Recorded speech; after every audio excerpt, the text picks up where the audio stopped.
आप खुद की लाइफ में जो भी पाना चाहते हो उसे पाने में जो सबसे ज़्यादा भूमिका निभाता है वो है सेल्फ डिसिप्लिन। अगर आप एक डिसिप्लिन इंसान नहीं है तो आप अपनी लाइफ में जो हासिल करना चाहते हैं वो हासिल नहीं कर पाएंगे। आज मैं आपको कुछ ऐसे रास्ते बताऊंगा जो आपका सेल्फ डिसिप्लिन बढ़ाने के साथ आपको एक डिसिप्लिन इंसान भी बनाएंगे। उससे पहले मैं आपको बताना चाहूँगा कि सेल्फ डिसिप्लिन होता क्या है। अगर मैं आपको सिंपल लैंग्वेज में कहूँ तो खुद के द्वारा बनाए गए नियमों के अनुसार चलना ही सेल्फ डिसिप्लिन होता है। आप साइंटिस्ट निकोला टेस्ला को जानते होंगे।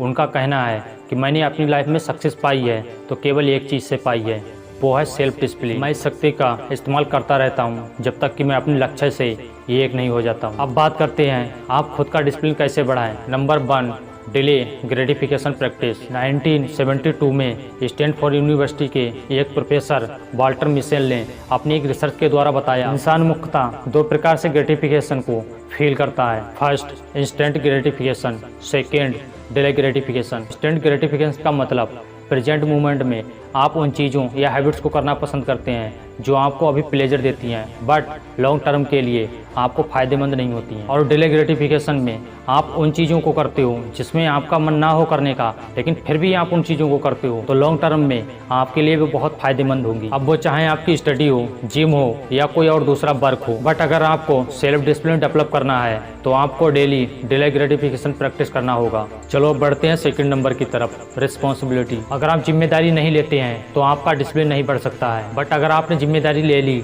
कि मेरी लाइफ में जो भी हो रहा है उसके जिम्मेदार मैं खुद हूँ, फिर चाहे वो अच्छा हो या बुरा हो, तो आप देखना कि आपके अंदर डिसिप्लिन खुद ब खुद बढ़ने लगेगा। और जो व्यक्ति जिम्मेदार होकर अपना वर्क जिम्मेदारी से करता है तो उसके अंदर सेल्फ कंट्रोल और कॉन्फिडेंस भी बढ़ता है। चलो बढ़ते हैं नंबर 3 की तरफ, हार्ड लाइन। ये वो चीज़ है जिसे हर एक डिसिप्लिन इंसान करता है। हार्ड लाइन का मतलब आपके खुद के द्वारा बनाए गए ऐसे नियम जिसे आप बिना तोड़े फॉलो करें। फॉर एग्जाम्पल, आपने मॉर्निंग में एक हार्ड लाइन बनाई कि आज मुझे शाम तक ये काम हर हालत में पूरा करना है, चाहे जो भी हो जाए। बट आपको एक बात याद रखनी है कि आपकी हार्ड लाइन शुरुआत में छोटी और सरल होनी चाहिए। अगर आप अपने द्वारा बनाए गए नियमों को बिना तोड़े फॉलो करते हो तो आपके अवचेतन में बैठ जाता है। फिर आपका अवचेतन मन उन कामों को और सरल भी बना देता है। फिर चाहे बड़ा लेवल का वर्क हो उसे भी आपका अवचेतन मन सरल बना देता है। चलो बढ़ते हैं 4th नंबर की तरफ, स्टार्ट स्मॉल। आपने ऐसे काफ़ी लोग देखे होंगे जो थोड़ा बहुत मोटिवेट होकर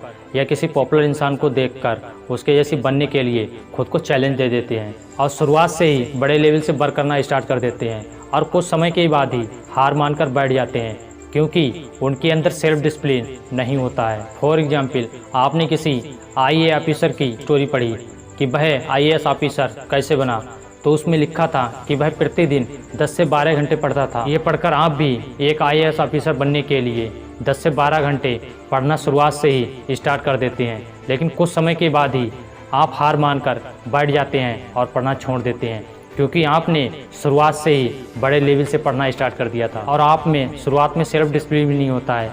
इसलिए कोई भी वर्क शुरुआत में स्मॉल स्टेप में करना चाहिए जिससे आपका सेल्फ डिसिप्लिन भी इंक्रीज होता है।